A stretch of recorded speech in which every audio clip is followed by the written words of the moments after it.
Nagaon electronic media এছ'চিয়েশ্যনৰ বিশেষ নাট্য সন্ধ্যা major গোৱেনিকা artist ফেক্টৰীৰ নাট পৰিৱেশন হিমাংশু প্ৰসাদ দাসৰ APPL লাভ ষ্টৰী নামৰ নাটখন পৰিৱেশন কৰে তেওঁলোকে শনিবাৰে সন্ধিয়া নগাঁও জিলা পুথিভঁৰালত অনুষ্ঠিত হয় এই নাট্যানুষ্ঠানখনৰ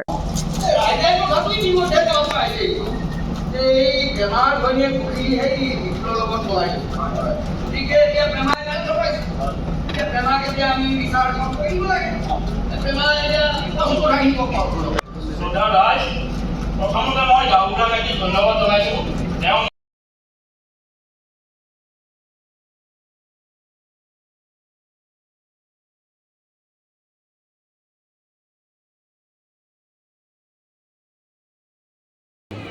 এই ভিডিঅ' লাভ ষ্টৰী জনপ্ৰিয় কৰিছে আপোনালোকৰ পৰা আৰু মাত্ৰ 5 মিনিট সময় বিচাৰিছোঁ।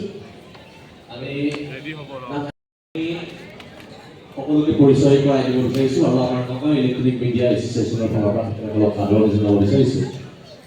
পৰিচয় কৰাই দিব আজি নাটৰ পৰিচালক তথা নাট্যকাৰ হিমাংশু প্ৰসাদ।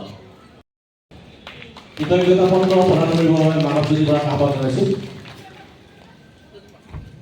এয়া অসমৰ খ্যাতনামা নাট্যকাৰ পৰিচালক কবি গীতিকাৰ হিমাংশু প্ৰসাদ দাস শিল্পী দলটিক পৰিচয় কৰাই দিব। এয়া প্ৰথমতে আমি ধন্যবাদ জ্ঞাপন কৰিছোঁ নগাঁও ইলেক্ট্ৰনিক মিডিয়া যাৰ সৌজন্যত আমি ইয়াত প্ৰতি বছৰে 4 বছৰ ধৰি নাটক প্ৰদৰ্শন কৰি আছোঁ। এয়া এটা আমাৰ কাৰণে বহুত ডাঙৰ সুযোগ, কাৰণ গ্ৰুপ থিয়েটাৰ বুলি যাক কওঁ তাক মানুহৰ ওচৰলৈকে লৈ যোৱাটো সদায় এটা প্ৰত্যাহ্বান থাকে আগৰ পৰাই। আৰু এই সময়ত কোনোবাই যেতিয়া সঁহাৰি দিয়ে, আমন্ত্ৰণ দিয়ে, সেয়া আমাৰ কাৰণে আচলতে আমাৰ আশীৰ্বাদ। মিডিয়া এছ'চিয়েশ্যনৰ নাট্য অনুষ্ঠান আছে আৰু আমাৰ